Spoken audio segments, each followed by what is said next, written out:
Greetings. In this video, we are going to look into the history of Datuk Gong, the elder of Malaysia. Now, being a Malaysian, it is inevitable for one to ignore shrines that resemble the one here, which you see in this video. Now, personally, my interest in Datuk Gong initiated with an intrigue when I noticed a shrine in my campus temple several years back. Back then, I mistook Datuk Gong shrines to be a branch of Chinese ancestral worship. My quest explored and I finally solved the mystery behind this ubiquitous deity, which we will see now. Now, Datuk Gong shrines are widespread across the width and breadth of this nation, occupying any possible space, for example, under trees, in hotels, malls, houses, temples, forests, and even by the roadside, to quote a few. Now, so who is this deity who actively watches over the pedestrians as early as when the dawn peels over the sky up to the wee hours? Datuk Gong is a consciousness that is worshipped for mundane purposes. Common examples include protection, wealth, and health. For instance, people worship Datuk Gong before going for an interview. The term Datuk Gong itself is an amalgamation of two cultures. Datuk refers to an honorable title in the Malay language, while Gong refers to the same in the Chinese dialect. As it is obvious, this deity represents the Malaysian culture for reasons we shall see.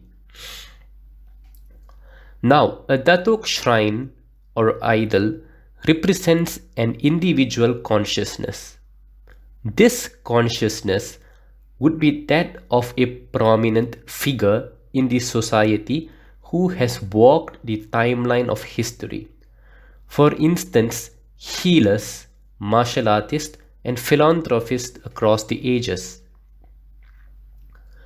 A Datuk is not confined to a particular race or religion. For those who are aware of dargahs in India, Datuk Gong worship is a Malaysian equivalent to it, just that we find their presence in small erected shrines rather than their actual samadhi or tomb, although that's a misnomer.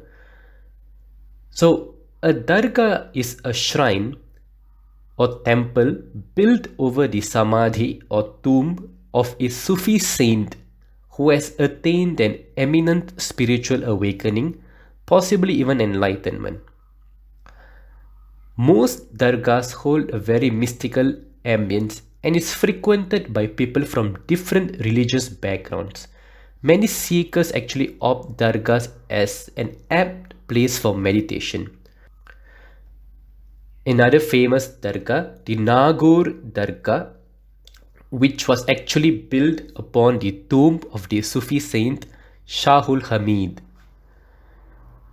Now, the replica of the Nagore Dargah can be actually found in Penang, Georgetown, Penang, and it was erected by those who came from Nagore back in the days.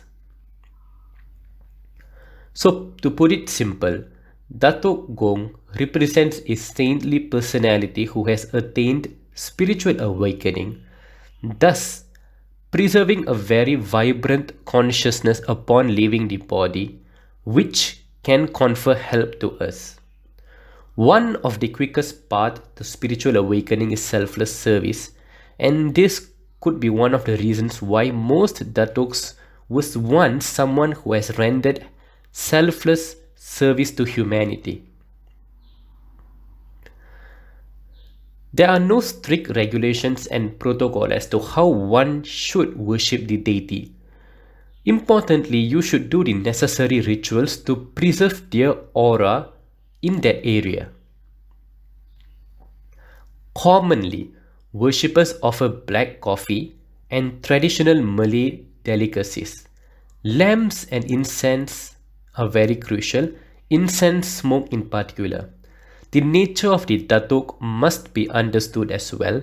If the consciousness is that of a personality who was once a Muslim, offering of pork or alcohol is strictly taboo.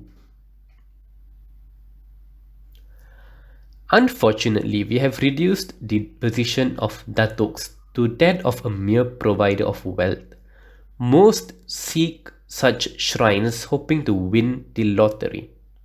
Now, what I would recommend you to do if you happen to pass by a Datuk shrine, which you will if you are residing in Malaysia. Number 1, send immense gratitude. Every Datuk functions as a protector to a particular area. If skeptical, you do not have to identify him as a deity or anything divine. Just send immense gratitude to his compassionate consciousness. None of us are aware as to who was saved from mishaps thanks to the grace of a Datuk. Number 2, look at the deity and pour love with a gesture of a smile. If you're comfortable and if it is permissible, offer simple snacks or black coffee. With time, this simple act of serving will amplify within you. You will start radiating compassion to all beings around you. This is the true magic of a Datuk deity, where he can help awaken humanity in you, which is utmost important.